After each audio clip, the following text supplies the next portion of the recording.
নমস্কার, কেমন আছো সবাই? আমি নমিতা, আমার একটা নতুন ব্লগে সবাইকে স্বাগত।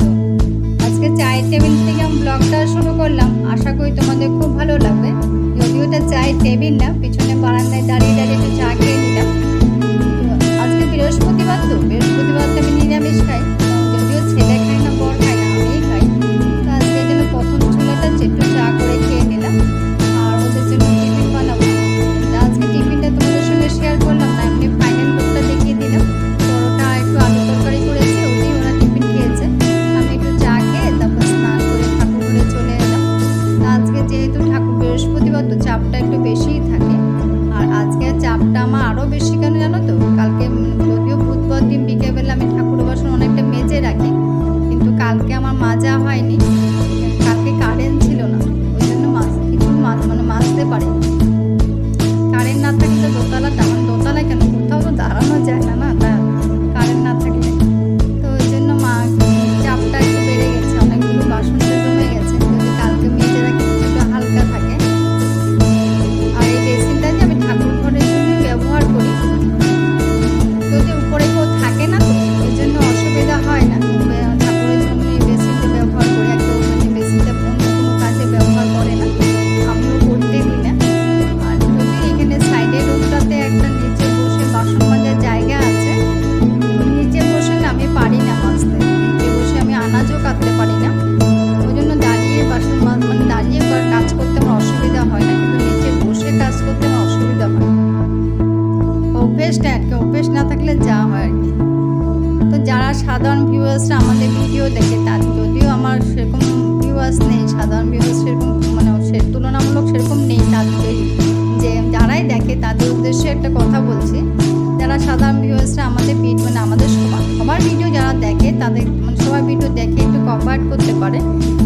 কেননা এটা তো আমাদের ব্যবহার করো, তারপরে আমরা নিজেদের সম্মান যদি ঠিক রেখে যদি আমরা কিছু একটা করতে করি, এটা কোনো তো ক্ষতি নেই।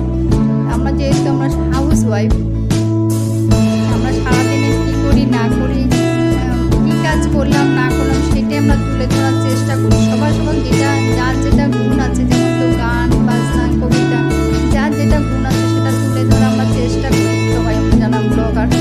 তো সাধারণ ভিউয়ার্সরা যদি কিছুটা কপারেট করে, তাহলে কিন্তু আমরা এগোতে পারি, সত্যি তাই না?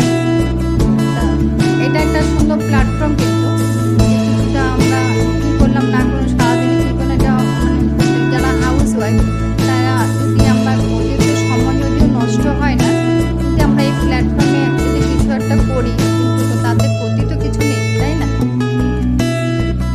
এটা একটা সুন্দর জায়গা। দেখো এখন তো এর ঘরে ওর ঘরে যাওয়া আসা তো উঠেই গেছে। মোবাইলের কথা বলি, মোবাইলে এখন যোগাযোগ আগের তুলনায় অনেক কমে গেছে, যেহেতু সবাই ব্যস্ত এখন, যে যার কাজে এখন সবাই ব্যস্ত। কিন্তু এটা একটা সুন্দর জায়গা, এটা আমি মনে করি, আমার ব্যক্তিগত কথা দিয়ে আমি দেখেছি এটা একটা সুন্দর জায়গা। তো কার কেমন লাগে এটা আমাকে কমেন্ট করতে পারো। কিন্তু আমি দেখেছি এটা একটা সুন্দর জায়গা। আমাদের সবার সঙ্গে সবাই যে যোগাযোগ, এত সুন্দর কমেন্টের মাধ্যমে যে কথা বলা, একজন একজনের সঙ্গে যে যোগাযোগ রাখাটা, এটা কিন্তু একটা সুন্দর জায়গা, ভালো থাকার জায়গা আমি দেখেছি। তো দেখো কথা বলতে বলতে আমার ঠাকুরের সব মাজা হয়ে গেছে। তো এখানটাই রাখি, মেজে সবগুলো এখানে রাখি। তো শুকিয়ে গেলে আবার মুছে রাখি, যাতে ভিতরে বাসনগুলো জলে আবার একটু দাগ পড়ে যায় না, এটাও তো ভালো লাগে না, ওই জন্য মুছে রাখি। তারপর একটু শুকিয়ে গেছে, দেখো এই জায়গাটা আমার ইন্ডাকশনটা এখানটায় রাখা। এখানটায় রেখেছি কেন জানো তো? আসলে রান্নাঘরে তো এখন রান্না করি না, এখন অন্যটা রুমে রান্না করি। তো ওইখানটা আমার প্লাগ পয়েন্ট নেই, ইন্ডাকশনটা যেটা ব্যবহার করবো। তো জবে ঠিক হবে, তবে জবে আমার সব ঠিক হবে, তবে আবার এটা ব্যবহার করতে পারবো। এই জন্য নিচে আর কোথায় রাখবো, তো এই জন্য দোতলা এনে রেখে দিয়েছে, চেয়ারটার মধ্যে রেখেছি, ঢেকে রেখে দিয়েছে। কবে মাঝে মাঝে খুলে দেখি, একটু মুছে টুছে পরিষ্কার করে আবার ঢেকে রেখে দিই। তা আজকে যেহেতু বৃহস্পতিবার, তো সপ্তাহে একদিনই আমি শাড়ি পরি। যদিও শাড়ি আগে পরতাম, আজকে 3 বছর হয়েছে হয়তো শাড়ি পরা আমি ছেড়ে দিয়েছি। কোথাও গেলে তো পরা হয় না, খুব কম পরা হয় শাড়িটা। আগে কিন্তু শাড়িটা বেশি পরা হইতো, এখন কিন্তু শাড়িটা কম পরা হয়। আর চুড়িদার নাইটিটাই বেশি পরা হয়। আগে কিন্তু চুড়িদার নাইটি পরা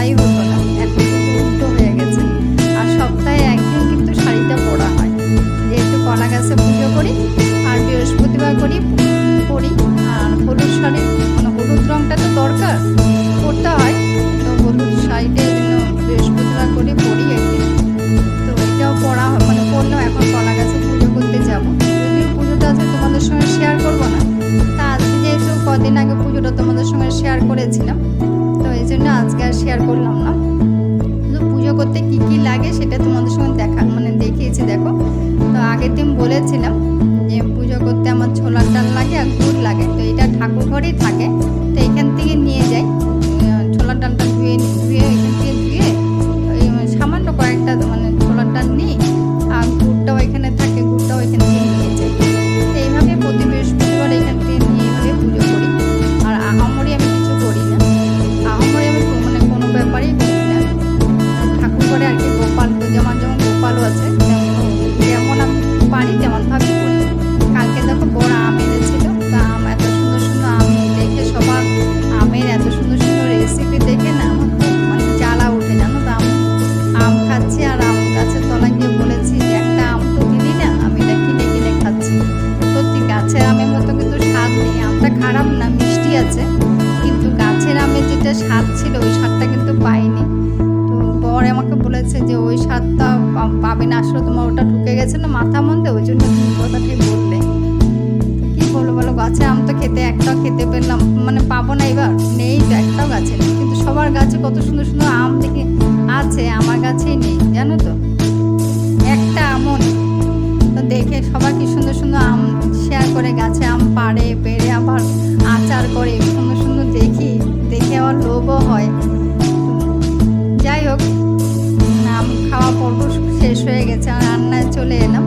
তো আজকে রান্না করব ছেলের জন্য, বরের জন্যই রান্না করবো। যদিও আমি তো না খেয়ে থাকবো না, সিদ্ধ কিছু একটা দিয়ে মিষ্টি কুমড়ো রেখেছিলাম, কিন্তু মিষ্টি কুমড়োটা জানো তো পচে গেছে, গরমে পচে গেছে, জানি না, ফ্রিজে ছিল, ফ্রিজে রাখলে দিকে পচে যায়।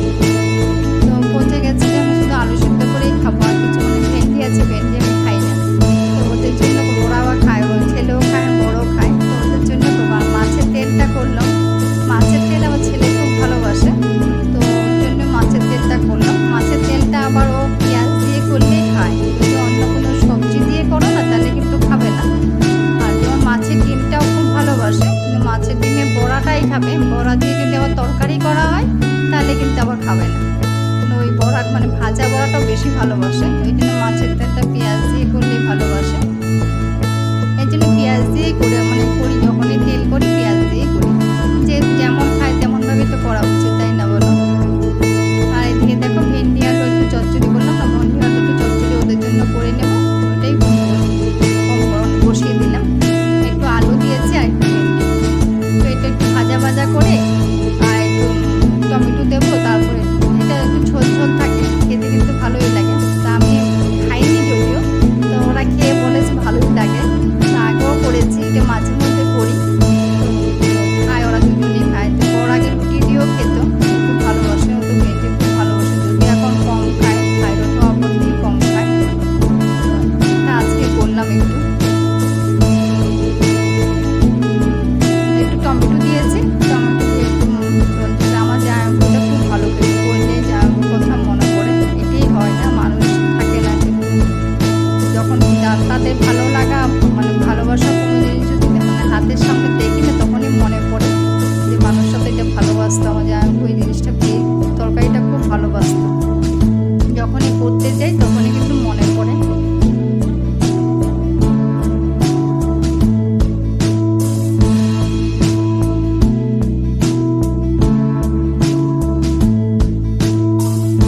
ভাজা হয়ে গেছে, একটু জল দিয়ে দেবো, তাহলে একটু চচ্চড়ি বললাম না, একটু চচ্চড়ি মতন করবো।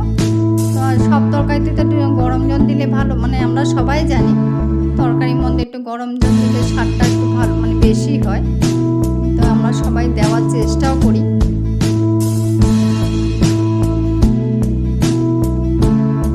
যদিও ভেন্ডি তাড়াতাড়ি নরম হয়ে যায়, তো তার অসুবিধা হয় না।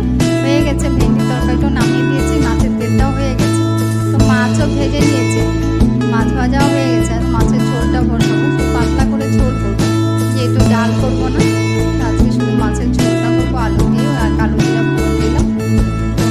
বেগুনটাও ভেজে রেখেছি, তো সব রেডি করা আছে, শুধু মাছের ঝোলটা বসিয়ে দেবো। আর এদিকে মাছ ভেজে তো কড়াইতে রেখেছি, আর এদিকে আর কাঁচা লঙ্কা আর টমেটোটা পেস্ট করে দিলাম। টমেটোটা ফেলে দিই নেই, কেমনি পেস্ট করে দিয়েছি টমেটো কাঁচা লঙ্কার সঙ্গে। তাহলে তরকারিটা একটু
দেখে দিয়েছি কি হয়ে গেছে পুরোটা।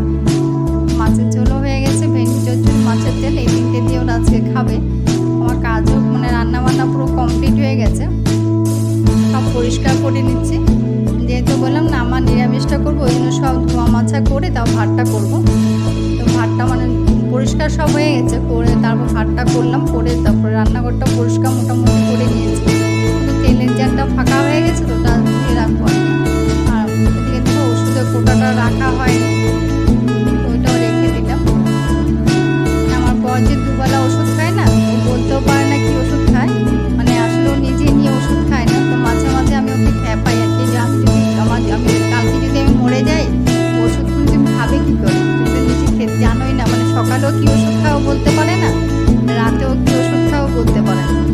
আসলে নিজে ওষুধ কেউ নিয়ে খায়ই না, সেটাও আগে হাতে তুলে দিতে হয়, তারপরেও খায়। তো দেখো সব কাজ হয়ে গেছে, এখনো খাওয়া হয়নি, মানে সব রান্নাঘর সব পরিষ্কার করে নিয়েছি।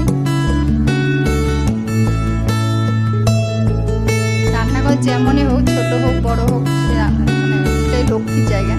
দেখো খাওয়ার পরে একটু দাঁড়িয়েছিলাম, এখানে একটা সাপ যাচ্ছে, ভালো করে দেখ মানে ভালো করে ভিডিও করতে পারিনি, তোমাদের সঙ্গে একটু শেয়ার করলাম। এখানে থাকে, আসলে এই ঘরটায় কেউ থাকে না, তো সাপগুলোই থাকে। তো সারাদিন পার করে সন্ধ্যায় চলে এলাম, একটু সময় নিচে আগে বাতি জ্বালে, তুলসী মঞ্চে আগে বাতিটা দিই, তারপরে আমি মানে ঠাকুর ঘরে যাই। তো যেহেতু তুলসী মঞ্চে বাতিটা নিচে, তুলসী মঞ্চটা নিচে, তো বাতিটা আমি সব জিনিস সেখানে নিচেই রাখি, সলতে দিয়ে সব জিনিস নিচে সাইডে রেখে দিই, আবার উপর থেকে আনবো। ওই জন্য আমি সবসময় এখানে অল্প অল্প করে রেখে দিই, আবার শেষ হয়ে গেলে আবার নিয়ে আসি, এইভাবেই করি। তো এই জন্য অল্প অল্প করে একটা আমি দোতলার বারান্দার সাইড দিয়ে রেখে দিই এখানে, তারপরে শেষ হয়ে গেলে আবার নিয়ে আসি ঠাকুর ঘরে। এখানে আজকে ব্লগটাও শেষ করলাম। কেমন লাগলো আমাকে কমেন্ট বক্সে কমেন্ট করে